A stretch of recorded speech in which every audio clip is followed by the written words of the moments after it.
Startup talk YouTube channel में आपका स्वागत है। आज हम लोग ना इस वीडियो में ना एलएलपी को समझेंगे। ये वीडियो देखना किसको चाहिए ना, पहले इस चीज़ को समझ लेते हैं। अगर आप पार्टनरशिप फर्म रजिस्ट्रेशन कराने की सोच रहे हैं ना, तो पहले आप ये वीडियो देख लीजिए, क्योंकि देखिए पार्टनरशिप फर्म है ना, कुछ डिसएडवांटेज है ना, उस चीज़ को ना एलएलपी में टैकल किया जाता है। जैसे कि देखिए, अगर एक पार्टनरशिप फर्म है तो उसमें अनलिमिटेड लायबिलिटी है, परपेचुअल सक्सेशन नहीं है, सेपरेट लीगल एंटिटी नहीं माना जाता एक पार्टनरशिप फर्म को। ये तीनों चीज़ है ना, जो अनलिमिटेड लायबिलिटी और परपेचुअल सक्सेशन और सेपरेट लीगल एंटिटी, एक और लीगल स्ट्रक्चर में ना बहुत इंपॉर्टेंट चीज़ है। इस चीज़ को आप समझे, क्योंकि यही तीनों चीज़ को ना एलएलपी पार्टनरशिप और जो पब्लिक कंपनी है उसको में टैकल किया गया है। पहले तो आप इस वीडियो को एक बार देख लीजिए एलएलपी के बारे में। अगर आप सोच रहे हैं कि पार्टनरशिप फर्म रजिस्टर कराएं, तो हो सकता है आपका माइंड चेंज हो जाए। देखिए, जो स्टार्टअप के बारे में पढ़ रहे हैं ना, जो मतलब डिफरेंट लीगल स्ट्रक्चर के बारे में पढ़ रहे हैं, private limited, public limited, LLP, sole proprietorship, partnership, तो उनको तो ये वीडियो देखना ही चाहिए। देखिए, हम लोग आज इस वीडियो में एलएलपी के कौन कौन से फीचर्स को समझेंगे ना, इस चीज़ को देख लेते हैं। पहला तो नेम कैसे रखना चाहिए एलएलपी के, इस चीज़ को समझ लेंगे। फिर पार्टनर क्या होता है उस चीज़ को समझेंगे। देखिए, इसमें सबसे इंपॉर्टेंट चीज़ एलएलपी एग्रीमेंट, इस चीज़ को समझेंगे। लिमिटेड लायबिलिटी को समझेंगे, परपेचुअल सक्सेशन को समझेंगे, अकाउंट्स को समझेंगे, ठीक है, और इसमें कंट्रीब्यूशन को समझेंगे। देखिए, 10 से 15 पॉइंट पे ना आज हम लोग एलएलपी के बारे में डिस्कशन करेंगे। उसके बाद देखेंगे कि मतलब हम लोग को कौन सा फर्म रजिस्टर कराना चाहिए। तो चलिए हम लोग अब अपने वीडियो पे आते हैं और समझते हैं एलएलपी के बारे में। चलिए हम लोग अपने पहले पॉइंट पे आते हैं, नेमिंग को समझते हैं। देखिए, नेमिंग में किस किस चीज़ का ध्यान रखते हैं ना, पहले इस चीज़ को समझेंगे। नेम तो पहले तो एलएलपी का यूनिक होना चाहिए। यूनिक का मतलब क्या है, इस चीज़ को पहले समझते हैं। पहले से अगर कोई एलएलपी नाम रखे हुए है ना, तो उस चीज़ को आप यूज नहीं कर सकते हैं। मान के चलिए XYZ एलएलपी है, तो उस नाम को हम लोग यूज नहीं कर सकते हैं। पहले से अगर कोई प्राइवेट कंपनी का नाम भी रखे हुए है ना, तो उस नाम का भी हम लोग यूज नहीं कर सकते।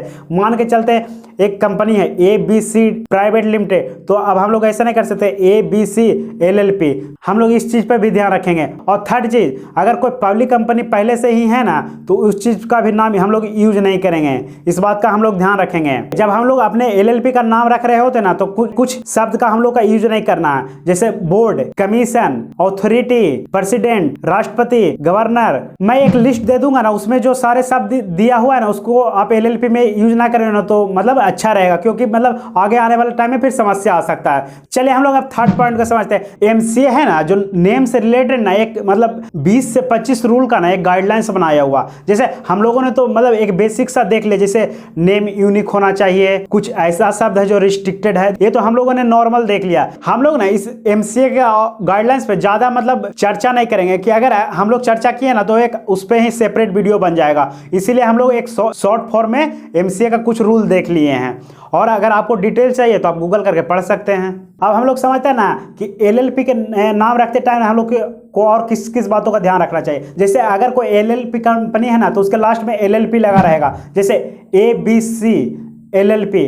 इसको LLP लगाने का मेन कारण होता है ना कि जो पब्लिक है उसको अच्छे से समझ में आ जाना कि किस टाइप का कंपनी है। जैसे प्राइवेट में प्राइवेट लिमिटेड लगा रहता था, पब्लिक में लिमिटेड लगा रहा था, और LLP में LLP लगा रहा था। इससे क्या होता है ना कि जो पब्लिक रहता है ना, उसको मतलब पता चलता है कि ये किस टाइप का कंपनी है। अब हम लोग समझते हैं ना कि मतलब LLP का नाम बेहतर कैसे रख सकते हैं हम लोग। जैसे बहुत सारा जो LLP रहता है ना, उसमें इंडस्ट्री जो होता है ना लगाया रहता है। जैसे कि मान के चलते हैं, अगर कोई बिजनेस कंस्ट्रक्शन में डील कर रहा है, तो XYZ कंस्ट्रक्शन LLP। जैसे अगर मान के चलिए केमिकल में डील कर रहा है, तो XYZ केमिकल LLP। इंडस्ट्री लगाने से फायदा ये होता है ना कि जो जनता रहता है उसको साफ साफ पता चल जाता है ना कि जो ये बिजनेस है ना किस चीज़ में डील कर रहा है। जैसे आप मान के चले 5-6 इंडस्ट्री में डील कर रहे हैं, तो ऐसा भी हो सकता है कि आप मतलब उस जो इंडस्ट्री है ना उससे रिलेटेड आप कुछ ना लगाएं। जैसे मान के चले कंस्ट्रक्शन में भी आप डील कर रहे हैं, आप ऑटोमोबाइल में भी डील कर रहे हैं, आप मैन्युफैक्चरिंग भी कर रहे हैं, तो आप सीधा से रखता है XYZ LLP। इंडस्ट्री लगाना ना कोई ऐसा स्ट्रिक्ट रूल नहीं है, आप अपने सहूलियत अनुसार लगा भी सकते हैं, नहीं भी लगा सकते। मान के चलिए ना, जब आप मार्केटिंग कर रहे हैं, तो देखिए इंडस्ट्री लगा रहने से फायदा ये होता है ना कि जैसे मान के चलिए XYZ कंस्ट्रक्शन LLP, तो इसे जो जनता के बीच में ना साफ साफ मैसेज चला जाता ना कि आपका मतलब जो कंपनी है ना किस चीज में डील कर रहा है। लगाने से बहुत सारा फायदा है। आप देखिएगा ना बहुत सारा नाम में लगा रहता है, गूगल करके जब आप मतलब सर्च करिएगा तो ट्रेडिंग में वो ट्रेडिंग लगा देता है। देखिए मेन कारण इसका होता है ना कि जो जनता के जो मैसेज आए ना वो साफ क्लियर चले कि मेरा इंडस्ट्री इस चीज में डील कर रहा है, तो इससे देखिए फायदा भी है। अगर बहुत सारा आप इंडस्ट्री में डील कर रहे हैं तो आप इसको नहीं भी लगा सकते हैं, कोई ऐसा बहुत बड़ा मुद्दा ये है नहीं। चलिए अब हम लोग ना एलएलपी का फुल फॉर्म समझ लेते हैं। इसका फुल फॉर्म होता है limited liability partnership, limited liability और पार्टनरशिप। इसको हम लोग बाद में ना डिटेल से समझेंगे। चलिए अब हम लोग ना इंडिया का कुछ टॉप फेमस एलएलपी कंपनी को देख लेते हैं, जैसे KPMG assurance and consulting service LLP. देखिए ये पीएमजी की जो कंपनी है ना उसका नाम है, डिलॉयट भी एक एलएलपी ही कंपनी है। इंडिया में देखिए जो एलएलपी जो एक्ट था 2008 में आया, इसके वजह से अभी जो मतलब जो बड़ी बड़ी कंपनियां है ना बहुत मतलब आपको बहुत ज्यादा देखने के लिए नहीं मिलेगा कि मतलब एलएलपी रजिस्टर्ड कंपनी। जो प्राइवेट लिमिटेड कंपनी और पब्लिक लिमिटेड कंपनी ना बहुत पहले से एग्जिस्ट करता, लेकिन इंडिया में जो एलएलपी आया ना वो 2008 में आया है। इसके वजह से ना अभी आपको इसमें ना बहुत कम एलएलपी देखिएगा। जो कंपनी होता है ना, जो एलएलपी कंपनी होता है ना, जो mainly law form audit form ही रजिस्टर्ड कराता है। नॉर्मल बिजनेस करने के लिए ना अभी इसका प्रचलन बहुत ज्यादा बढ़ा नहीं है। चलिए अब हम लोग समझते हैं ना कि एलएलपी में पार्टनर क्या होता है। जैसे कि मतलब जो सोल प्रोप्राइटरशिप फर्म था उसमें पैसा डालता था उसको ओनर बोलते थे, जो प्राइवेट कंपनी था उसमें उसको शेयर होल्डर बोलते हैं, लेकिन जो एलएलपी रहता है ना उसमें उसको पार्टनर बोलते हैं। जो पार्टनर ही होता है ना जो एलएलपी में पैसा डालता है। अब हम लोग समझते हैं ना कि एक एलएलपी में पार्टनर कौन कौन हो सकता है। इसमें एक प्राइवेट कंपनी पार्टनर हो सकता है, एक पब्लिक कंपनी पार्टनर हो सकता है, ह्यूमन पार्टनर हो सकता है, फॉरेन कंपनी में पार्टनर हो सकता है। मेनली जो एलएलपी में पार्टनर होता है ना यही सारे लोग होते हैं। मेनली एक एलएलपी में ना मिनिमम 2 पार्टनर हो सकता है। अगर आपको एक एलएलपी रजिस्टर कराना है ना तो मिनिमम 2 लोगों का रिक्वायरमेंट होगा, मैक्सिमम इसमें कोई लिमिट्स नहीं है। चलिए अब हम लोग ना एक समझते हैं ना एलएलपी में कितने टाइप का पार्टनर होता है। पहला तो देखिए एक नॉर्मल पार्टनर होता है, इसमें वो आर्टिफिशियल पर्सन भी हो सकता है, नेचुरल पर्सन भी हो सकता है, या कोई कंपनी भी हो सकता है, जैसे एलएलपी प्राइवेट और पब्लिक, इन तीनों में से कोई भी हो सकता है। बट एक और टाइप का पार्टनर होता है ना जिसको डिजिग्नेटेड पार्टनर बोलते हैं। डिजिग्नेटेड पार्टनर को अपॉइंट करने का मेन कारण होता है ना कि जो मतलब ये सारा जो डॉक्यूमेंट लीगल डॉक्यूमेंट होता है ना उसकी रिस्पॉन्सिबिलिटी इन्हीं लोग को होती है। अगर कभी मान के चलिए कि कोई सा डॉक्यूमेंट फाइल नहीं हुआ तो पहले डिजिग्नेटेड पार्टनर को ही पकड़ा जाएगा।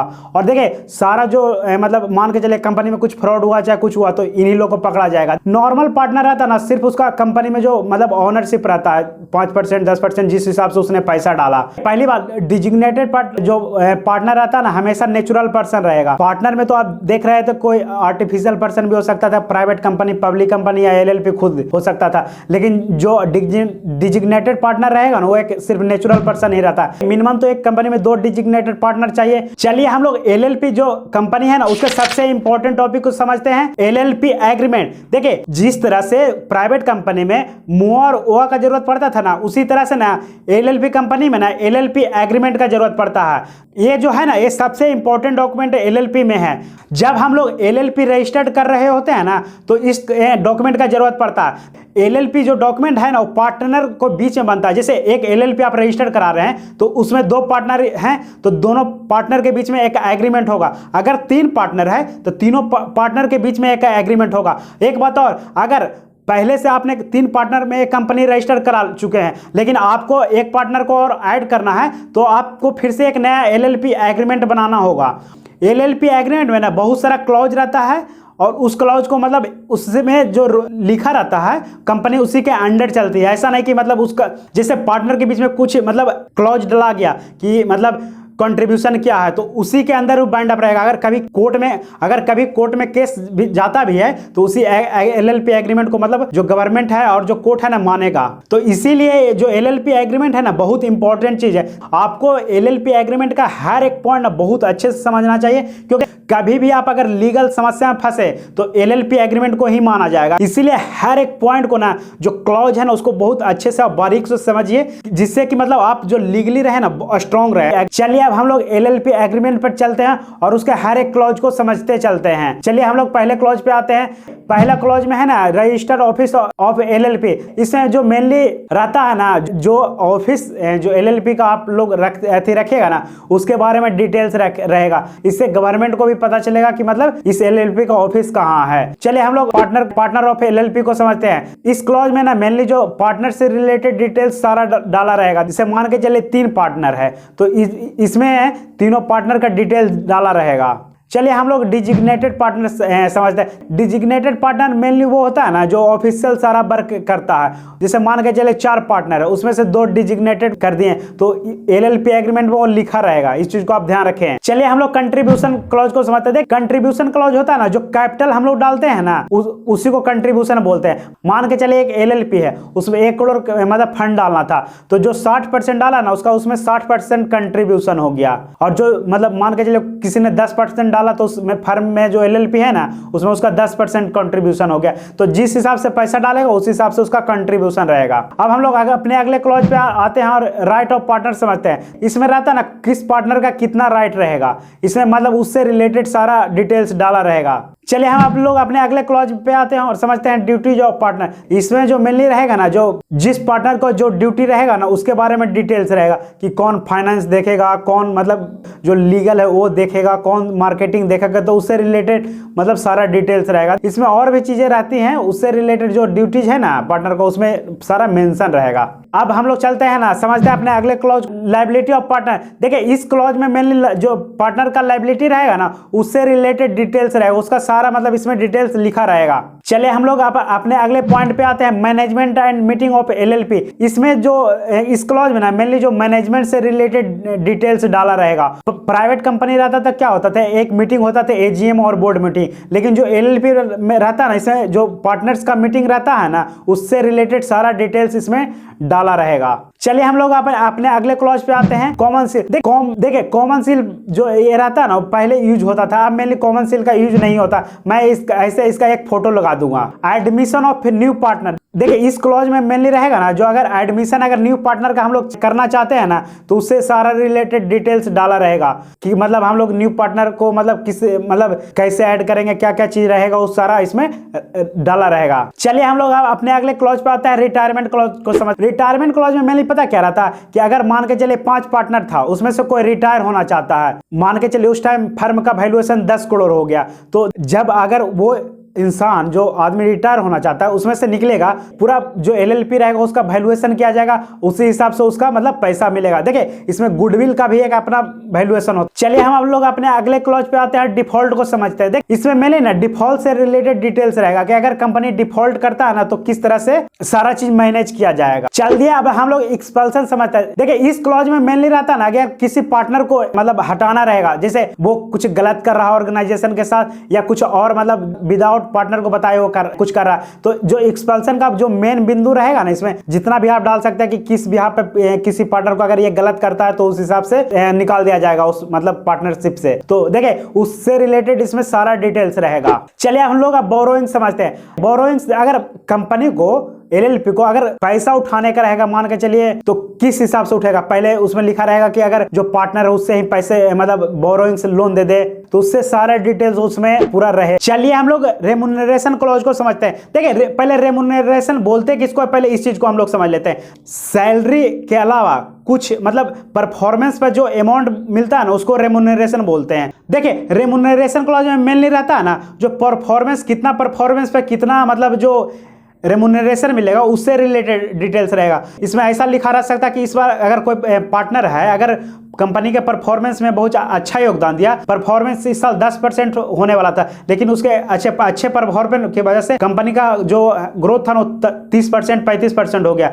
तो पहले से इसमें मेंशन रहेगा, इसमें ये लिखा रहेगा ना कि अगर कोई मतलब अच्छा परफॉर्मेंस किसी की वजह से आ जाता है कंपनी में तो उसको रेमुनरेशन दिया जाएगा। देखिए और भी डिटेल्स इसमें रहता है, ऐसा नहीं कि मतलब यही रहता है। चलिए हम लोग अपने अगले क्लॉज पे आते हैं और share of profit and loss को समझते हैं। देखिए जिस हिसाब से मान के चले जो जब कंट्रीब्यूशन कर रहा था जो मेंबर, उस हिसाब से ही उसको पैसा मतलब मिलेगा। जैसे कि मान के चले किसी का उसमें 10 मतलब % उसने कंट्रीब्यूशन किया तो उसी हिसाब से उसको पैसा मिलेगा। अगर मान के चलिए कोई कंट्रीब्यूशन 10% किया, लेकिन अगर मतलब इस क्लॉज में लिखा हुआ कि उसको 20% मतलब एलएलपी जो प्रॉफिट होगा मिलेगा, तो उसको उसी हिसाब से मिलेगा। इस चीज का आप ध्यान रखें। एलएलपी एग्रीमेंट ना बहुत इंपॉर्टेंट डॉक्यूमेंट है, इस चीज को आप ध्यान रखिए। जैसे प्राइवेट कंपनी में मोआ और ओवर आता था ना, उसी तरह से ना जो एलएलपी रहता है ना उसमें एलएलपी एग्रीमेंट रहता है। देख पूरे मतलब जो मैं एलएलपी में डिस्कशन करूंगा 10 से 12 पॉइंट, उसमें सबसे इंपॉर्टेंट पॉइंट यही है एलएलपी एग्रीमेंट। देख इसको मतलब अच्छे से आप समझ लीजिए। चलिए अब हम लोग ना लिमिटेड लायबिलिटी को समझते हैं कि लिमिटेड लायबिलिटी होता क्या चीज है।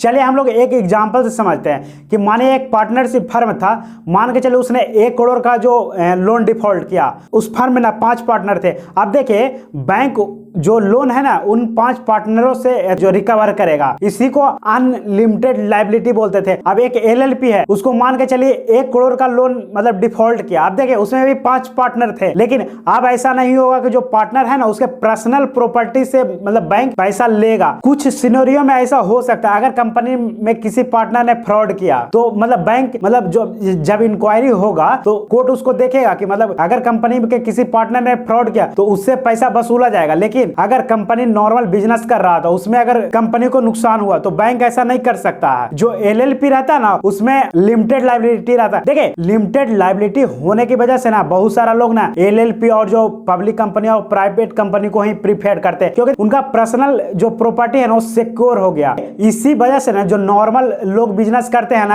अगर उन्होंने पार्टनरशिप फर्म रजिस्टर्ड करा लिया और अब उनको मतलब नुकसान किसी तरह से हुआ तो उनसे पर्सनल प्रॉपर्टी से पैसा लेगा। लेकिन अगर कोई मतलब समझदार इंसान है, मान के चलिए उसने एलएलपी रजिस्टर्ड कराया, अब उसको भी 1 करोड़ का नुकसान हुआ, तो क्या बैंक और या जो क्रेडिटर है क्या उसके पर्सनल प्रॉपर्टी से वो पैसा ले सकता है? नहीं।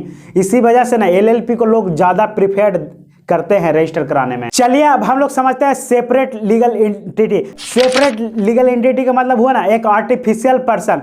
लॉ के नजर में जो एलएलपी रहता है ना वो एक आर्टिफिशियल पर्सन रहता है। आर्टिफिशियल पर्सन होने से ना आपको बहुत सारा फायदा भी होता है। जैसे आप अपने नाम पे एक प्रॉपर्टी ऑन कर सकते हैं। मान के चलिए कोई एक प्लॉट आपको खरीदना है तो कंपनी अपने नाम पे प्रॉपर्टी ऑन कर सकती है। आपको मतलब किसी कॉन्ट्रैक्ट में जाना है कि मतलब एक कंपनी जो एलएलपी है वो किसी इंसान या जो आर्टिफिशियल पर्सन है उसके साथ कॉन्ट्रैक्ट में भी जा सकती है। थर्ड मान के चलते हैं कि किसी के प्रति लीगल प्रोसीडिंग स्टार्ट करना है तो एक एलएलपी फर्म किसी के प्रति लीगल प्रोसीडिंग भी स्टार्ट कर सकता है। एक चीज और, जो एलएलपी रहता है ना उसका अपना पैन कार्ड रहता है, लेकिन सोल प्रोप्राइटरशिप और पार्टनरशिप में किसी पार्टनर या जो सोल प्रोप्राइटर थी तो प्रोप्राइटर का पैन कार्ड यूज होता था, लेकिन एलएलपी में ऐसा नहीं होता है। एलएलपी का अपना पर्सनल पैन कार्ड होता है। चलिए हम लोग ना परपेचुअल सक्सेशन को समझते हैं कि परपेचुअल सक्सेशन होता क्या है। परपेचुअल सक्सेशन उसको बोलते हैं ना कि एक जनरेशन से बिजनेस दूसरे जनरेशन के पास ट्रांसफर हो सके। जैसे मान के चलिए अगर कोई बिजनेस सोल प्रोप्राइटरशिप है तो उसमें अगर उसके जो प्रोप्राइटर उसका डेथ होता तो क्या हो जाता था, फर्म खत्म हो जाता था। लेकिन जो एलएलपी रहता उसमें ऐसा नहीं होता है, क्योंकि जब एलएलपी रजिस्टर्ड हो रहा होता है ना तो हर एक पार्टनर को ना एक नॉमिनी अपॉइंट करना रहता है। अगर देखिए मान के चलिए अगर किसी पार्टनर का डेथ हो गया या रिटायर हो गया तो सारा जो मतलब कंट्रोलिंग रहता है ना उस नॉमिनी के पास चला जाता है। इसके वजह से जो एलएलपी रहता है ना वो लॉन्ग टर्म तक चल सकता है। प्राइवेट कंपनी, एलएलपी और पब्लिक कंपनी में ना ये जो परपेचुअल सक्सेशन की वजह से ना लॉन्ग टर्म तक चल पाता है। किसी भी पार्टनर का अगर डेथ होगा तो उसके तो नॉमिनी के पास वो सारा पावर चला गया। अब वो नॉमिनी आकर उस सारा जो ऑपरेशन है वो देखेगा। तो देखिए इसके वजह से क्या होता है ना कि बिजनेस बंद नहीं होता है। देखिए मान के चलिए सोल प्रोप्राइटर का एग्जांपल और लेते हैं कि अगर मान के चलिए प्रोप्राइटर पे लोन है तो थोड़ा सा अगर डेथ होता है तो थोड़ा सा उसमें समस्या होगा उसका लोन रिस्ट्रक्चरिंग में। लेकिन एलएलपी में ऐसा नहीं होता। मान के चलिए 5 पार्टनर था, एक का डेथ हो गया तो उसके जगह पे तो उसका नॉमिनी आ गया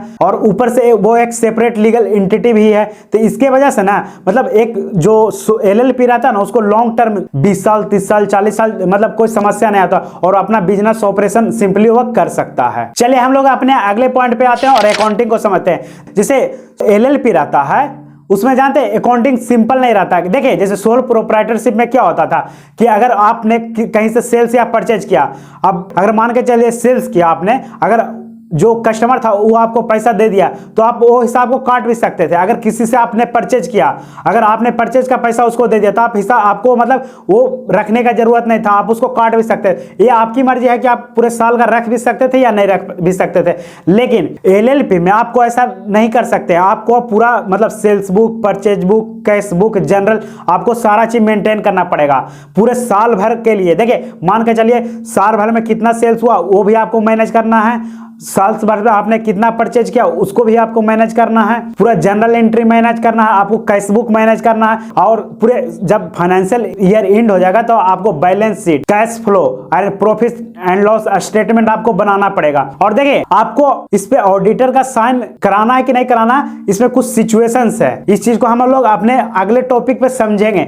लेकिन आपको जो एलएलपी है ना, आपको पूरे बढ़िया से आपको अकाउंटिंग करना पड़ेगा। आपको अगर मान के चलिए सारा चीज करिएगा ना, cash book, sales book, purchase book और मतलब जो जनरल एंट्री है, अगर मान के चलिए आपके अगर एलएलपी का टर्नओवर मान के चलिए 1 से 2 करोड़ है ना, तो आपको लगभग 40 से 50 हजार एक्स्ट्रा खर्चा आएगा। इस चीज का आप मतलब ध्यान रखेंगे। तो सोल प्रोप्राइटरशिप और पार्टनरशिप में ऐसा करने का जरूरत नहीं होता। सोल प्रोप्राइटरशिप में तो आपकी मर्जी थी, लेकिन जो पार्टनरशिप फर्म था ना, हिसाब किताब के लिए जो पार्टनर था ना, उसके मतलब थोड़ा सा एक नॉर्मल मतलब फॉर्मेट मेंटेन करना था। लेकिन जो एलएलपी है उसमें जो एमसीए जो फॉर्मेट बनाया हुआ है ना, उसी के हिसाब से आपको मैनेज करना। ऐसा नहीं कि आप कुछ भी मतलब मेंटेन कर दीजिएगा। तो ये थोड़ा सा मतलब इसमें आपको इस बात का ध्यान रखना। एलएलपी जैसे प्राइवेट, पब्लिक और एलएलपी कंपनी है ना, इन तीनों में अकाउंटिंग बहुत अच्छा खासा टफ है। तो इस चीज का आपको पूरा हिसाब मेंटेन करके रखना है। चलिए हम लोग ना ऑडिट के बारे में समझते हैं कि आपको कब ऑडिट कराना है और कब ऑडिट नहीं कराना। जैसे एक एलएलपी है, उसका टर्नओवर अगर 40 लाख से ऊपर है ना, तब आपको ऑडिट कराना पड़ेगा। अगर उसका मतलब टर्नओवर है ना 40 लाख से कम है ना, तो आपको ऑडिट नहीं कराना। एक चीज का और, अगर जो कंट्रीब्यूशन है 25 लाख ऊपर है ना, तब आपको मतलब जो ऑडिट है ना वो कराना पड़ेगा। लेकिन एक बात का आप ध्यान रखें ना कि आपको ऑडिट करा लीजिएगा ना तो ज्यादा बेहतर रहेगा। क्योंकि देखिए अगर मान के चले आप बैंक से लोन लिए हुए हैं तो ऑडिट खोजेगा। क्योंकि ऑडिट क्या हुआ, मतलब एक थर्ड पार्टी जो सीए रहता वो आके पूरा अकाउंट्स चेक करता है। तो उससे क्या होता है कि जो अकाउंट्स चेक करने से मतलब आपका अकाउंट सही है, बैंक को इससे क्या होगा, बैंक को इससे ट्रस्ट होगा। मतलब नॉर्मली अगर आप मतलब पूरे अकाउंट्स मैनेज कर रहे हैं और ऐसे ही दे रहे हैं तो बैंक को ट्रस्ट नहीं आएगा। लेकिन एक थर्ड पार्टी जो सीए आता है वो पूरा अकाउंट आपको वेरीफाई करके सिग्नेचर कर देता है। तो मतलब जो आपका बैलेंस शीट है, कैश फ्लो है और जो प्रॉफिट एंड लॉस स्टेटमेंट है, तो मतलब एक वेरीफाई हो जाता है ना। और मेरे हिसाब से ना आपको ऑडिट करा लेना चाहिए, क्योंकि देखिए आपको बहुत जगह जरूरत पड़ेगा। इस बात को आप ध्यान रखिए। चलिए हम लोग अपने अगले पॉइंट पे आते हैं और जो कैपिटल है ना उसको समझते हैं। देखिए एलएलपी में ना,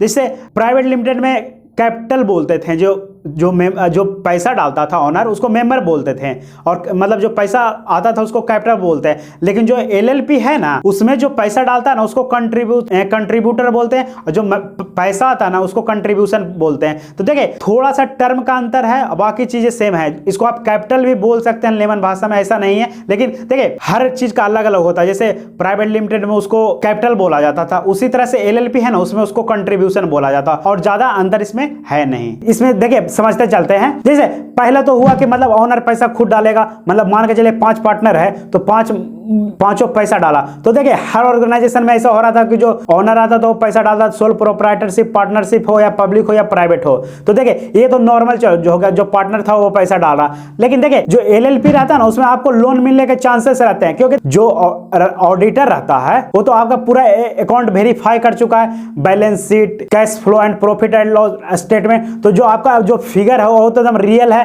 अकाउंट वेरीफाई होने से ये होता है ना कि बैंक को ट्रस्ट आता है कि जो मतलब फिगर है जो अकाउंट्स में उसके साथ छेड़छाड़ नहीं किया गया। अगर मान के चले एक सोल प्रोप्राइटरशिप और पार्टनरशिप है, उसको कोई ऑडिटर वेरीफाई नहीं कर रहा, तो मतलब हो सकता है उसमें गलत होने के चांसेस है। लेकिन एक थर्ड पार्टी आकर उसको वेरीफाई कर देता तो बैंक को भी ट्रस्ट होता है कि नहीं ये मतलब इसका कम से कम जो प्रॉफिट है वो मतलब सही है। इसके वजह से ना बैंक को थोड़ा ट्रस्ट बनता, और आपका जो मतलब जो फाइनेंस है ना उसके हिसाब मतलब देख के ना जो स्टेटमेंट है ना, मान के चलिए आपका 1 करोड़ का प्रॉफिट चल रहा है, 2 करोड़, तो उस हिसाब से बैंक अपना लोन दे देगा। अब हम लोग ना इसमें आते हैं ना, समझते हैं कि मतलब फंडिंग, इस टाइप का जो मेनली कंपनी रहता है ना उसमें फंडिंग का थोड़ा सा समस्या रहा है, क्योंकि देखिए इसमें तो शेयर रहता नहीं है। जैसे प्राइवेट और पब्लिक का कंपनी में क्या रहता था, शेयर आता था कि जब भी उसको मतलब एग्जिस्ट करने का मन रहेगा तो वो शेयर बेचता, दूसरे को ट्रांसफर करता और बाहर हो जाता। लेकिन इसमें ऐसा नहीं होगा, पार्टनर को मतलब कैसे मतलब पूरा सिस्टम से मतलब बाहर करना पड़ेगा। एलएलपी एग्रीमेंट है और मतलब हर पार्टनर के बीच में एग्रीमेंट रहता है। तो इस चीज को मतलब हम लोग समझेंगे कि इसमें इस तरह से मतलब सिंपल नहीं है कि मतलब ओनरशिप किसी को ट्रांसफर कर दिया जाए और मतलब वो बाहर चला जाएगा। उसमें जैसे इसमें ओनरशिप ट्रांसफर करना मतलब थोड़ा सा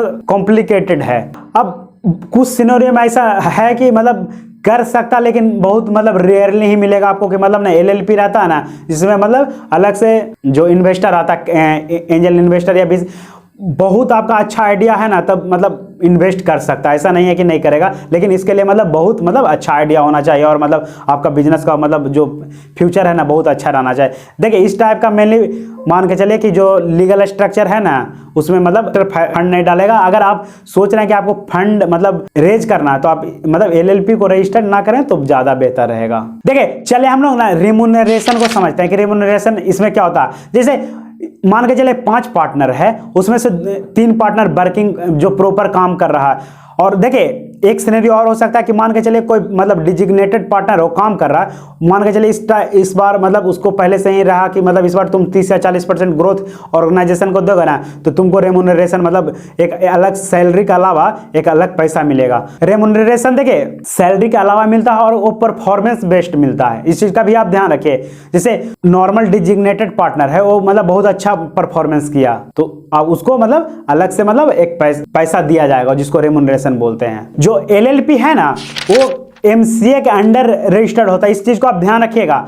जैसे सोल प्रोप्राइटरशिप और पार्टनरशिप फर्म ऐसा नहीं था, लेकिन एलएलपी प्राइवेट और पब्लिक जो कंपनी है ना वो एमसीए का अंडर रजिस्टर्ड होता है। एमसीए के अंदर रजिस्टर्ड होने से फायदा ये होता है ना कि जैसे मतलब एक रिकॉग्नाइज रहता है कि नहीं ऐसा नहीं है कि मतलब इस पे कोई ट्रस्ट नहीं करेगा। जो मान के चलिए कोई पब्लिक है वो इसके साथ बिजनेस करना चाह रहा तो ऐसा नहीं है। सोल प्रोप्राइटरशिप में और पार्टनरशिप में थोड़ा सा समस्या था कि पूरा आपको चेक करना पड़ता था कि मतलब इसका ऑनर कैसा है, लेकिन एलएलपी में ऐसा नहीं है। जो एमसीए से रिकॉग्नाइज रहने की वजह से ना लोग इस पर ट्रस्ट करते हैं। ऐसा नहीं है कि मतलब चलिए हम लोग ना इसके फॉर्मेशन एंड क्लोजर को समझते हैं। पहले तो हम लोग फॉर्मेशन को देख लेते हैं कि फॉर्मेशन मतलब कितने दिन टाइम लगेगा। जो एलएलपी रहता है इसके फॉर्मेशन में क्या देखिए, जो एलएलपी एग्रीमेंट रहेगा ना उसी में टाइम लगेगा। देखिए आपको मतलब मान के चलिए 4 या 5 पार्टनर है तो आप सर्वसहमति से जो एलएलपी एग्रीमेंट तैयार करिएगा ना उसमें ही टाइम लगेगा। आप जितना जल्दी आप तैयार कर लीजिए। देखिए आपको तो एमसीए में नाम करना है और जो एलएलपी रहता है उस एग्रीमेंट उसको सिर्फ जमा करना है आपका कंपनी। मतलब इसमें 10 से 15 दिन में अगर आप नॉर्मल वे में मतलब ये कंपनी रजिस्टर्ड हो जाता है। लेकिन देखिए आप एलएलपी एग्रीमेंट पर पहले सारा पार्टनर सहमत हो जाएगा ना, जो टाइम लगेगा उसी में। ऐसे तो बोल सकते हैं कि 10 से 15 दिन में मतलब एलएलपी मतलब रजिस्टर्ड हो जाता है। लेकिन देखिए मेन है कि मतलब प्रैक्टिकल लाइफ में ये कम से कम अच्छा खासा टाइम लगता है। सारे पार्टनर उसके बीच में जो एलएलपी एग्रीमेंट उस पर सहमति भी तो होना चाहिए ना। एलएलपी एग्रीमेंट बन गया तो मतलब रजिस्टर्ड कराने आपको ज्यादा टाइम नहीं लगेगा। अब हम लोग चलते हैं अपने अगले पॉइंट पे आते हैं ना, क्लोजर को समझते हैं। देखिए क्लोजर में 2-3 सिनेरियो हो सकता है। या तो आपने किसी बैंक का लोन डिफॉल्ट किया या आपने किसी क्रेडिटर का पैसा मतलब नहीं दिया, या एक सिनेरियो हो सकता है कि मतलब आप 5 पार्टनर है ना उसका सर्वसहमति के साथ मतलब आप बंद करना। जब आप सर्वसहमति के साथ बंद करना चाहते हैं ना तो एलएलपी फॉर्म 24 मतलब एमसीए में आपको जमा करना होता है। लेकिन अगर आपने डिफॉल्ट लोन किया तो पहले तो कोर्ट में जाएगा केस और कोर्ट मतलब सारा डिसीजन लेगा, तो उसमें हो सकता है कि टाइम लगे। क्योंकि देखिए पहले तो उसको मतलब जो लोन है उसको मतलब चुकाना मतलब कंपनी बेच के मतलब चुका जाएगा, पहले वैल्यूएशन लगाया जाएगा, उसके बाद मतलब उसका लोन चुका के ही कंपनी बंद हो, या किसी को कंपनी और ट्रांसफर भी कर सकता है। मतलब मान के चलिए 1 करोड़ का लोन था और मतलब अब कंपनी चुकाने में, लेकिन उसका कोई खरीदार मिल गया जो मतलब अच्छा खासा पैसा दे रहा, तो मतलब फिर मतलब वो जो कोर्ट है उसको दूसरे के नाम पे ट्रांसफर कर देगा। एक हो सकता है क्रेडिटर का पैसा आपने रखा हो तब उस सिनेरियो में हो सकता है उसमें भी कोर्ट में जाकर सारा फैसला होगा। अगर आपको एलएलपी के बारे में और पढ़ना है ना तो आप एलएलपी एक्ट 2008 पढ़िए। देखिए ये जो एलएलपी है ना बहुत ज्यादा पुराना नहीं है, इस चीज को आप ध्यान रखिएगा। अभी जानते हैं मतलब 2008 में रजिस्टर्ड हुआ था, अभी कितने हो गया 15-16 साल हुआ है। तो देखिए एलएलपी इंडिया में अभी मतलब बहुत ज्यादा पुराना नहीं है, तो इस चीज का ध्यान रखिएगा। और एलएलपी के बारे में आप एलएलपी एक्ट में पढ़ सकते हैं। वीडियो अच्छा लगा ना तो आप उन दोस्तों के साथ शेयर कीजिए जो स्टार्टअप में इंटरेस्टेड है या स्टार्टअप के बारे में पढ़ते रहते हैं। देखिए आप अपने पापा के साथ भी शेयर कर सकते हैं जो बिजनेस करते हैं। इससे क्या होगा उनको मतलब अभी अगर वो सोल प्रोप्राइटरशिप या पार्टनरशिप में डील कर रहे हैं तो हो सकता है उनको एक नया पॉइंट ऑफ व्यू मिले कि नहीं अब उनको एलएलपी में ऑर्गेनाइज ऑर्गेनाइजेशन को ट्रांसफर कर लेना चाहिए। वीडियो अच्छा लगा तो लाइक कीजिए और वीडियो देखने के लिए धन्यवाद।